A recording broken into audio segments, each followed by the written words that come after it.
So I really briefly want to talk about returns and how they're handled on each platform. So let's knock Poshmark out of the way first and foremost. On Poshmark, customers file return requests from time to time, and depending on the situation, you can either obviously message back support when they actually have their return request and say, hey, I don't think it should be able to be returned for X, Y, and Z reasons, or you can just accept it, and then you don't have to worry about paying for the cost of shipping back.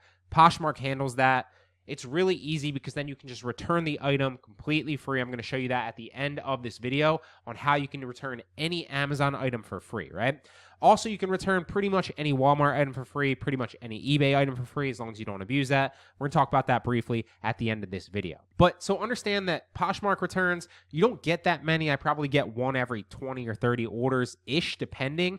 And usually it's my fault. It's when I, ship something that's similar because I couldn't find that product because it went out of stock or something along those lines. Or maybe I mixed up order labels because I was doing it too fast. This happens all the time to me during Q4 when orders are just crazy. So for example, let's say it got broken. Obviously, I'm just going to say that they can return it.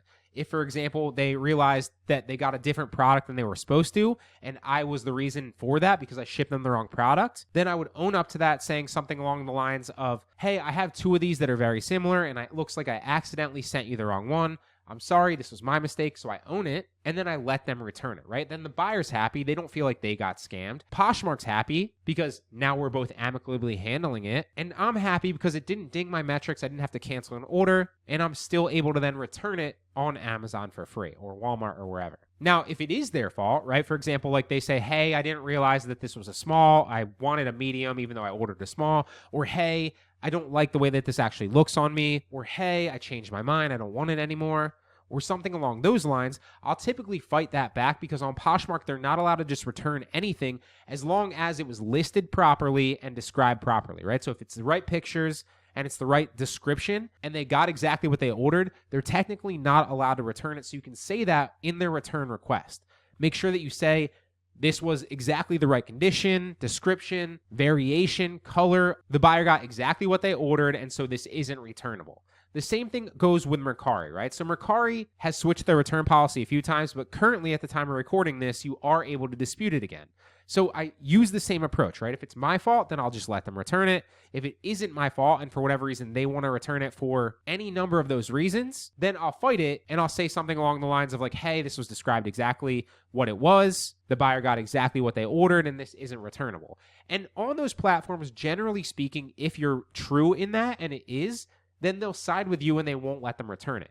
Every once in a while, it is up to the human reviewer's discretion. So every once in a while, they will accept it and they'll just send it back anyway. But that's the price of doing business on these websites. So understand that. Now, on Facebook Marketplace and other platforms like that, you do have to cover the return shipping, right? So you have to pay that. And so I handle that a little bit differently on Facebook Marketplace. So on Facebook Marketplace, if, for example, they do want to return it, and again, if it's my fault, then I'll just pay for the shipping. I'll eat the cost, or I'll refund them, or I'll send them another, or whatever. That's the price of doing business, and it only happens every once in a while. Less if you're shipping the right products and you're doing it correctly. But if they do want to return it for one of their reasons, right? They didn't like it, or it doesn't fit right, or whatever the case is, then I'll usually say something along the lines of, yeah, you can return it. Send them the return address. Be like, this is the return warehouse. You can send it back here. But I do not cover return shipping, right? I don't say that. I just tell them where they can ship it. If they want to ship it back on their dollar, I'll return it for them and then refund their money, right? And every once in a while, you'll get somebody that complains. It's like, hey, you're not going to pay for the return shipping.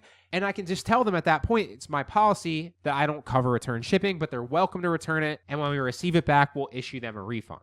So I will post to this actual lecture my template for that and what I say on Facebook Marketplace. It works very well, as well as all the other customer service templates that I have for Facebook Marketplace as well. I will post them to this lecture so that you can use them. They're very helpful.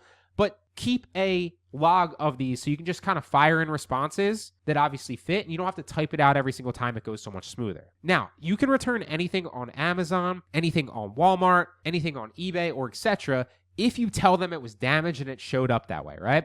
Now, this is going to be your call, and you need to make the decision yourself if obviously it's not damaged, whether or not you want to damage it yourself and then ship it back. Because obviously if it showed up damaged, it wasn't what you were expecting, and so they need to honor the return and the refund. Now, again, that is an ethical concern, so it's up to you to make that judgment call if you want to do that. I'm just giving you all the tools and then letting you decide what you want to do. But you can return pretty much any product if you say that.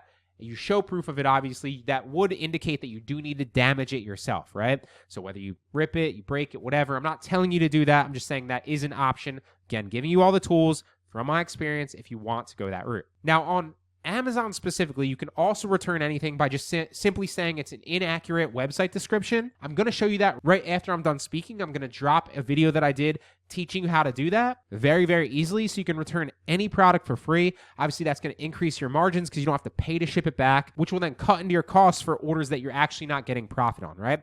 So that's pretty much everything about returns and how I handle them on different platforms. Really hope it helps. What you basically do, here's an example of a skin thing that my girlfriend just ordered. So if I wanted to return this for free and get my $17.99 plus whatever I paid in tax back, then what I would do is I'd simply hit return and replaced items, okay?